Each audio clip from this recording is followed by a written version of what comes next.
The crypto bubble of 2020 and 2021 has essentially collapsed. After peaking in 2021, crypto trading volume crashed by over 2/3 and remains well under half of the peak levels.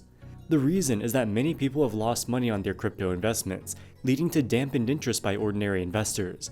Crypto scams, illegal crypto exchanges, and even celebrities who have pumped up the prices of cryptocurrencies have been exposed. And the celebrity endorsement angle is the topic of today's video. In September of 2023, the SEC charged a hodgepodge group of Hollywood celebrities that created Stoner Cats. According to the charges, this project sold unregistered crypto NFTs to the public by using the star power of their team, encouraging their fans to buy the NFTs and profiting off of each transaction. The project was led by celebrity couple Mila Kunis and Ashton Kutcher, as well as the creator of Ethereum, Vitalik Buterin.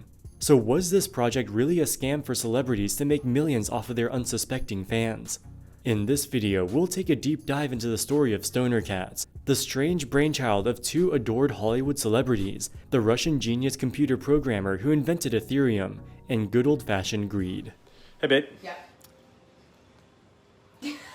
What's decentralization? Oh, there's not one person in charge of anything. So it's everybody keeps everybody else in check. So there's not one big unit or entity to uphold everybody to the same code. It's the people holding each other responsible. Hey, babe. Yeah. What's Ethereum? So Ethereum is a general purpose blockchain. Aside from a cringeworthy glimpse into the personal lives of Mila Kunis, Ashton Kutcher, and Vitalik Buterin, the unlikely friendship between these three people led to the creation of Stoner Cats. Stoner Cats are NFTs of fictional cats that, as the name implies, are so-called stoners. They were created by a team of famous actors, animators, and voice actors, including Mila Kunis, who you might know from That 70s Show, or as the voice of Meg from Family Guy.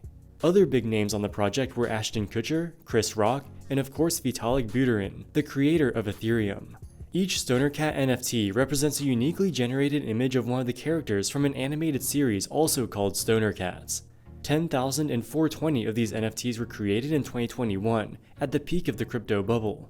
The creators kept 100 of them for themselves, but sold the remaining NFTs to the public. The idea was that these NFTs served as a way for holders to get access to the Stoner Cats series funded by the NFTs. Due to the high-profile nature of the production team, they were able to generate a huge amount of public interest in the project. And so through the pandemic, created a piece of a form of entertainment called Stoner Cats that we're releasing in a couple weeks that is an NFT, and you can buy such Stoner Cats, and then that is your token to then watch a 5-minute long piece of entertainment.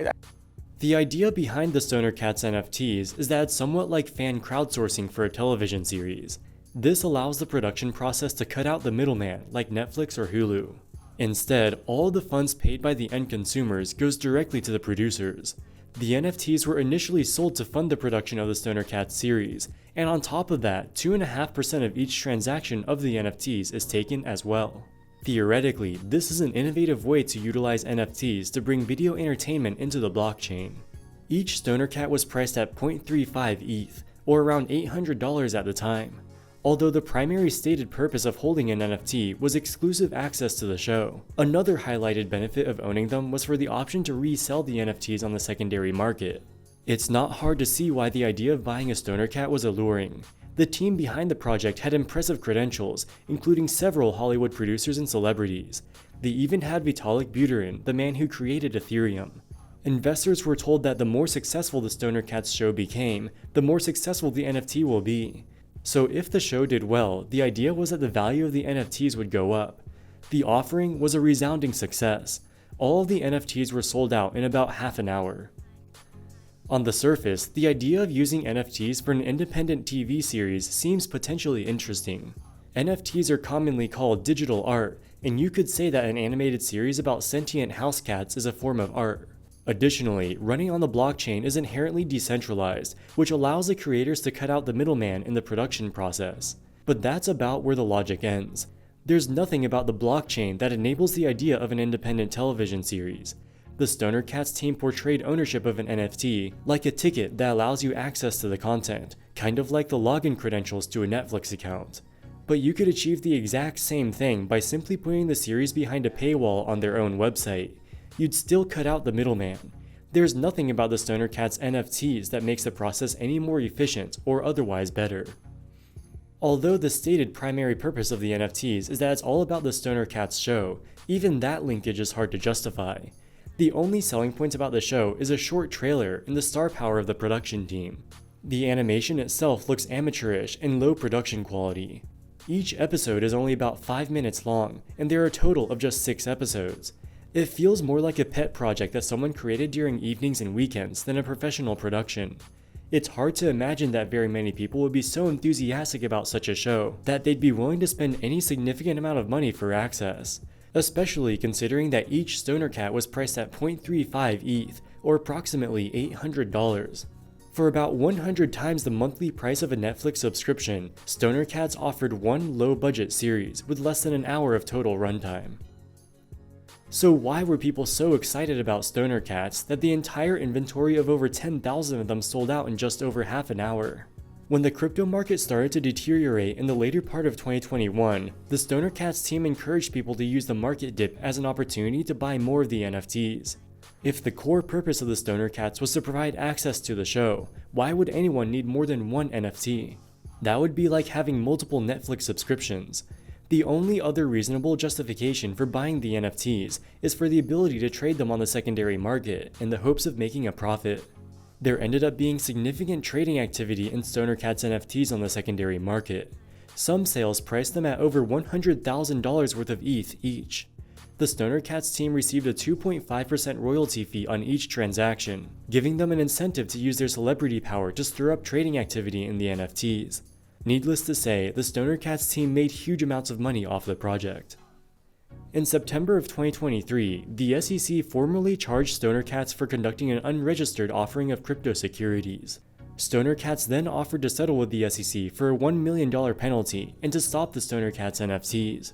They also agreed to set up a fund to reimburse investors in the NFTs who had lost money. To decide whether or not Stoner Cats was a scam, we have to consider what the true intention of the NFT was. Was it truly to pioneer a new way to support independent entertainment that cuts out the middleman, like Mila Kunis claimed? Or was it a cash grab to use the crypto hype of 2021 in order to make millions off their fans? Stoner Cats themselves said it was some of both. Owning the NFT is on the one hand your ticket to watch the Stoner Cats series, and on the other hand an instrument for you to buy and sell on the secondary markets.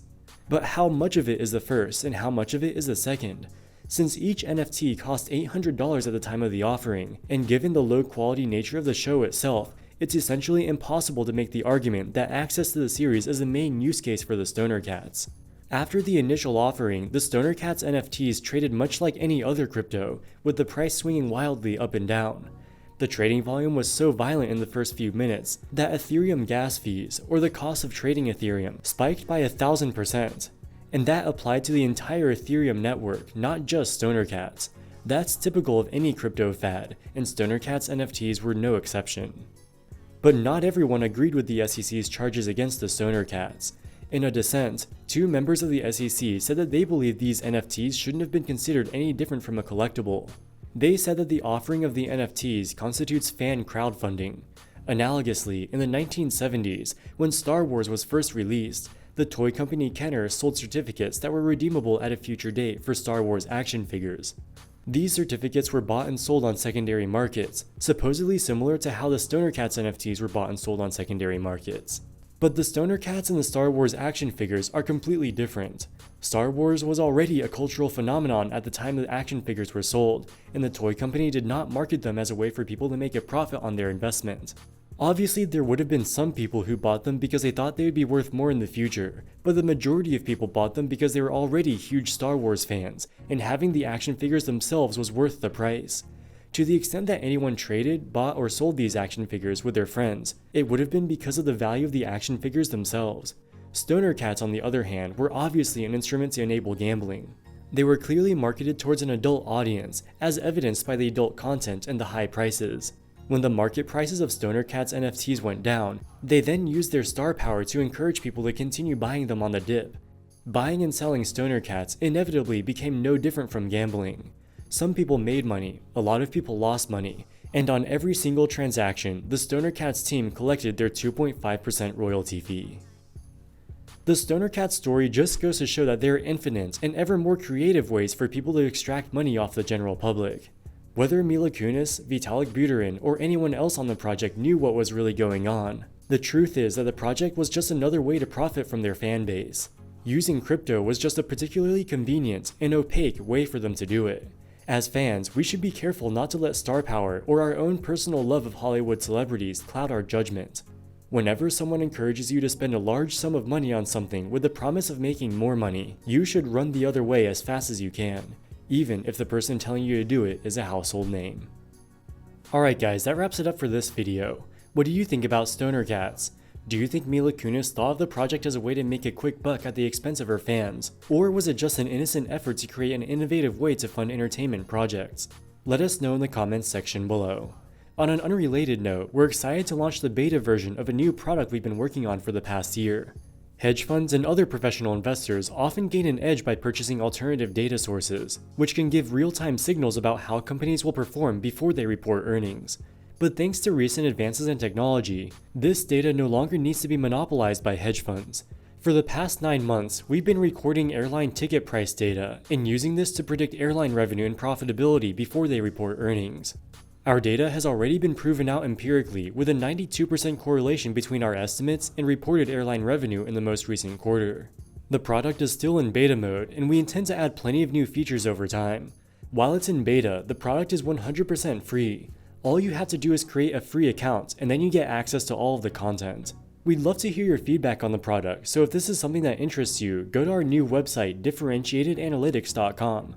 That's differentiatedanalytics.com to create a free account and access our beta mode for free. In the meantime, thank you so much for watching, and we'll see you in the next one.